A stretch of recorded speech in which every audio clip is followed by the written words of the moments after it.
හරියටම ඉංග්‍රීසි මුල සිට සරල. අයිබෝන් යාළුවනේ lesson number 33.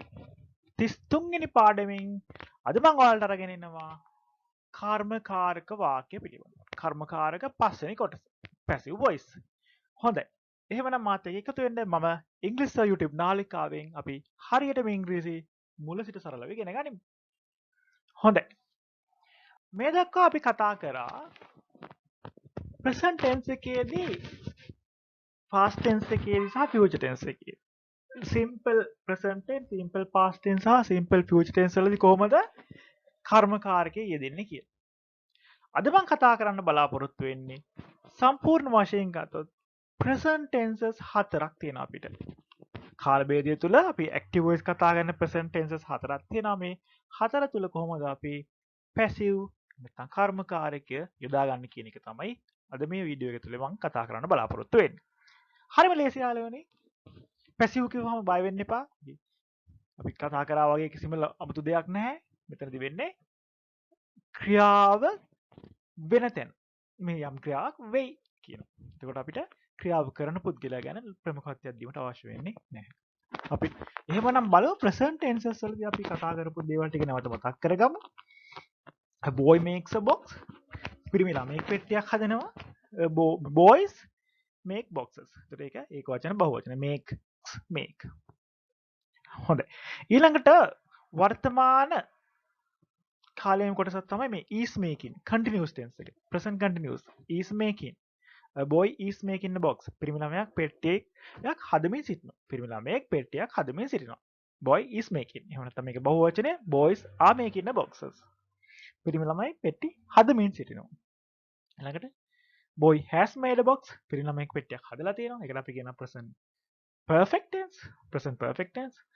simple present tense ඉස්සලාම එක ඊළඟට present continuous tense third one එක එහෙම නැත්නම් තුන්වෙනි එක මොකද්ද present continuous second එක present perfect තමයි තුන්වෙනි එක හතරවෙනි එක අපි කියනවා present perfect continuous a boy has been making පිරිමි ළමයෙක් පෙට්ටියක් හදමින් ඉඳලා තියෙනවා මේ යාළුවනේ මේ තියෙන්නේ active voice එකකින් කියන්නේ මෙතනදී කර්තෘ තමයි මූලිකය subject එක වෙලා තියෙන්නේ subject එක තමයි වාක්‍යය කරන තැනත්තා ක්‍රියාවට මූලික වෙලා තියෙන්නේ දැන් අපි කියන active voice එකෙන් තියෙනවා the boy is making a box කවුද හදන්නේ ළමයෙක් පිරිමි ළමයෙක් හොඳයි ඔන්න ඔය විදිහට තමයි අපි present tenses ටික කතා කරන්නේ active voice එකේ යටතේ අපි දන්නවා දැන් passive voice කියන්නේ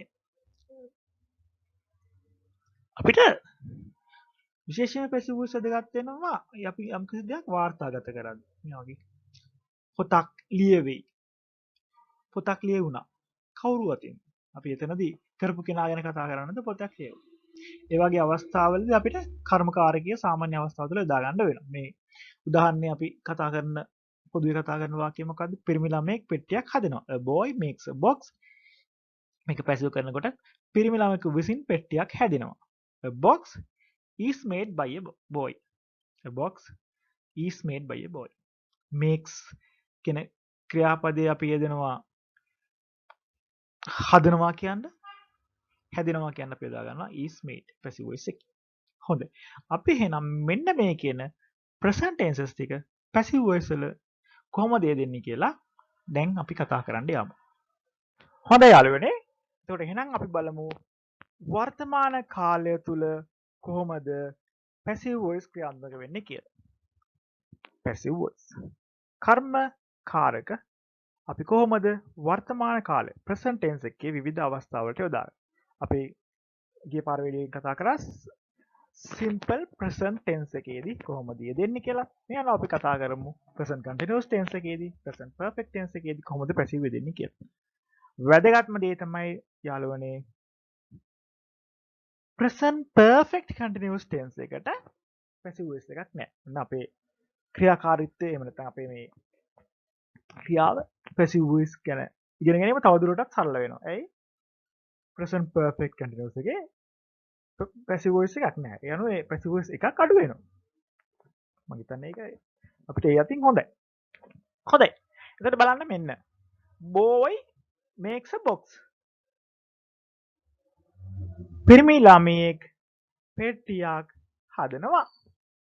එතකොට කොහොමද අපි මේක පැසිව් වොයිස් වලට සකස් කරගන්නේ? පැසිව් වොයිස් වෙනකොට a box එක ඉස්සරහට එනවානේ. a box is made by a boy. එතකොට makes වෙනුවට is made. boys make boxes. එහෙනම් මෙතන අපිට තියෙන්නේ boxes. boxes කියන්නේ බහුවචනයනේ. එහෙනම් අපිට යොදා ගන්නවා are. The boxes are made by boys. ඔන්න simple present tense එක. simple tense එක. අපි දැන් බලමු continuous tense එක. A boy is making a box. පිරිමි ළමයෙක් පෙට්ටියක් සාදමින් සිටිනවා. පිරිමි ළමයෙක් පෙට්ටියක් සාදමින් සිටිනවා. අපි කොහොමද දැන් මේක කර්මකාරකයෙන් ලියන්නේ? කොහොමද අපි මේ කර්මකාරකයෙන් කියන්නේ? පෙට්ටියක් සෑදෙමින් තියෙනවා. පෙට්ටියක් සෑදෙමින් තියෙනවා. පිරිමි ළමයෙකු විසින් පෙට්ටියක් සෑදෙමින් තියෙනවා. දැන් පෙට්ටිය හැදෙනවා. කවුරු විසින්ද? පිරිමි ළමයෙකු විසින්. පිරිමි ළමයෙකු විසින් පෙට්ටියක් සෑදෙමින් තියෙනවා. right. එතකොට කොහොමද අපි කියන්නේ? A box is being made by a boy. B-E-I-N-G. B-E-I-N-G being made. A box is being made by a boy. Boxes are being made by boys. ඔය විදිහට අපිට continuous form එක සකස් කරගන්න පුළුවන්. simple present අපි සකස් කරගත්තා. present continuous form එක සකස් කරගත්තා. ඊළඟට අපි බලමු perfect tense එක. present perfect tense එක කොහොමද අපි passive voice එකට සකස් කරගන්නේ කියලා. හොඳයි. අපි බලමු boy has made a box. පිරිමි ළමයෙක් පෙට්ටියක් හදලා තියෙනවා. has made හදලා තියෙනවා. නම් ඊළඟට boys have made boxes. පිරිමි ළමයි පෙට්ටි හදලා තියෙනවා. කොහොමද අපි මේක passive කරගන්නේ? passive ආකාරයට සකස් කරන්නේ කොහොමද අපි මේක? A box has been made by a boy. A box has made කියන එක has made කියන active voice ක්‍රියාපදය passive voice වෙනකොට has been made. been මෙතනදී අපි පාවිච්චි කරන්නේ be කියන ක්‍රියාවේ be කියන උපකාරක ක්‍රියාවේ third form එක past participle form එක been made. has been made by a boy. බහුවචනේ නම් boxes have been made by boys. හොඳයි යාළුවනේ. එතකොට අපි මේක විශේෂ කරුණු ටික සමරයිස් කරගමු.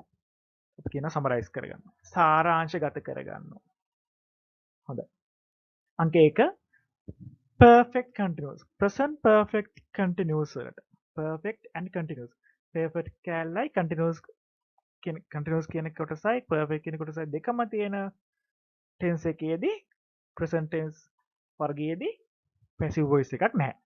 අන්න අපිට සරලයි. දැන් ඔන්න අපිට ඉතුරු වෙන්නේ present tenses 4ට present tense 3යි passive තියෙන්නේ. මම හිතන්නේ ඒක පැහැදිලි ඇති. ඊළඟට හොඳට මතක තියාගන්න යාළුවනේ.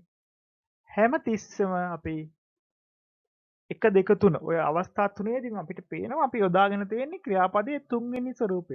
made කියන ස්වරූපය තමයි හැමතිස්සෙම passive voice එකේදී යොදාගෙන තියෙන්නේ. අන්න අපිට එතකොට ඒ විදිහට ඒක සකස් කරගන්න පුළුවන්. හැමතිස්සෙම මේ දෙන්නේ තුන්වෙනි ස්වරූපය. හොඳයි. ඊළඟට සරල වර්තමාන කාලය නම් am is are යෙදෙනවා. I මට වුණු සිද්ධියක් කියගෙන යන මම අනුක්ත වෙනවා නම් මම passive බවට පත් වෙනවා නම් I am යොදා ගන්න පුළුවන්. අපි වාක්‍ය රටා නිර්මාණයේදී එහෙම නැත්නම් වාක්‍ය තවදුරටත් වාක්‍ය ගැන කතා කරනකොට ඒක තවදුරටත් ඉගෙන ගන්නමු. එතකොට am is are made. ඊළඟට is being made වෙනවා continuous tense එකේ. is are being made. එතකොට අපිට continuous tense එක අඳුර ගන්න පුළුවන් is. දැන් අපි දන්නවා වර්තමාන present continuous වර්තමාන present continuous එකේදී අපි active voice එකේදී දුවේ is making කියලා. දැන් අපිට making කියලා තියන්න බෑනේ. ඒ නිසා ඒක මතක තියාගන්න ඕනේ be එකේ be එකේ ing form එකත් එක්ක අපි යොදා ගන්නා වූ ක්‍රියාවේ තුන්වෙනි අවස්ථාවේ වෙනවා. being being made. A box is being made. Boxes are being made. ඔන්න ඔය විදිහට සරලව මතක තියාගන්න. අපි ඔහොම තුන්වෙනි අවස්ථාවට ගියොත් අනිවාර්යයෙන් මේක perfect tense නේ. perfect tense නම් යාළුවනේ has have යෙදෙන්න ඕනේ. has have යෙදෙන්න ඕනේ. ඊළඟට passive voice නිසා made අනිවාර්යෙන් යෙදෙන්න ඕනේ. එතකොට has have සමග යෙදෙන්නේ be කියන ක්‍රියාපදේ. be කියන උපක්‍රියාවේ තුන්වෙනි අවස්ථාව. කියන්නේ BEEN been කියන එක. ඔන්න ඔය විදිහට අපිට සරලව මතක තියාගන්න පුළුවන්. A box is made. Boxes are made. A box is being made by a boy. Boxes are being made by boys. Box has been made by a boy. Boxes have been made by boys. ඔන්න ඔය විදිහට අපිට ඒක ඉගෙන ගන්න පුළුවන්. මේ ඉගෙන ගත්තේ present tenses තුන තුලදී. ඇයි present tense තුනක් වෙන්නේ? present perfect continuous tense එකට passive voice එකක් නැහැ. නැත්නම් simple present tense එක, present continuous tense එක සහ present perfect tense එකේදී අපි කොහොමද passive voice එක හදාගන්නේ කියලා තමයි අපි දැන් කතා කරන්නේ. අපි තවදුරටත් උදාහරණයක් අරගෙන බලමු. හොඳයි. give කියන ක්‍රියාපදය ගමු. give කියන ක්‍රියාපදය අපි අරගත්තාම give gives active voice එකේදී give gives give කියන්නේ දෙනවා. එතකොට ඒකේ බහු වචනය give ඒක වචනය gives give gives. passive voice වෙනකොට යාළුවනේ is එහෙම නැත්නම් are සමග යොදන්න වෙනවා අපිට given. is are given. is are given. අපි ගත්තොත් continuous tense එක is are giving. is are giving. දෙමින් සිටිනවා. දෙමින් සිටිනවා. එතකොට අපි කොහොමද මේක passive කරගන්නේ? කර්මකාරක බවට පත් කරගන්නේ is are being given. is are being given. ing form එක අපි මෙතනදී පාවිච්චි කරනවා continuous බව හැඟවීම සඳහා. ඊළඟට perfect tense එක එනකොට යාළුවනේ has have been has have given කියන එක passive voice වෙනකොට has have been given. perfect present perfect නිසා has have been කියන කොටස් තුනම අපිට යොදා ගන්න වෙනවා. has or have been. has නැත්නම් have been given. present perfect continuous එකට passive voice එකක් නැහැ. has have been giving කියන වාක්‍ය කියන ක්‍රියාපදය අපි ගත්තොත් එල present perfect කියලා කිව්වොත් මේ කොටසට මේ කියන්නා වූ present perfect continuous ක්‍රියාපදයට passive voice එකක් නැහැ. හොඳයි. අද අපි ඉගෙන ගත්තා present tense එකේ ආකාර හතරේදී passive voice එක යෙදෙන්නේ කොහොමද? ඇත්තටම අපිට ඉතුරු වෙලා තියෙන්නේ passive voice යෙදෙන්නේ ආකාර තුනකදී විතරයි. මොනවද? simple present tense, present continuous tense සහ present perfect tense. හදමින් ඉන්නවා. හදනවා එක. හදමින් ඉන්නවා දෙක. හදලා තියෙනවා. ඔන්න ඔය තුනට අපිට පුළුවන් passive form එක පාවිච්චි කරන්න. හොඳයි යාළුවනේ. අපි එහෙනම් ඊළඟට තවත් වීඩියෝ එකකින් තවදුරටත් මේ passive voice ගැන කතා කරමු. නිකන් මත් එක්ක රැඳිලා ඉන්න මම ඉංග්‍රීසි YouTube නාලිකාවෙන් පුළුවන් තරම් මේවා ප්‍රැක්ටිස් කරන්න, මතක් කරන්න. නැවත නැවත මතක් කරන්න. ඉංග්‍රීසි හරියම ලේසි. හරියටම ඉගෙන ගන්න පුළුවන්. එහෙමනම් thank you.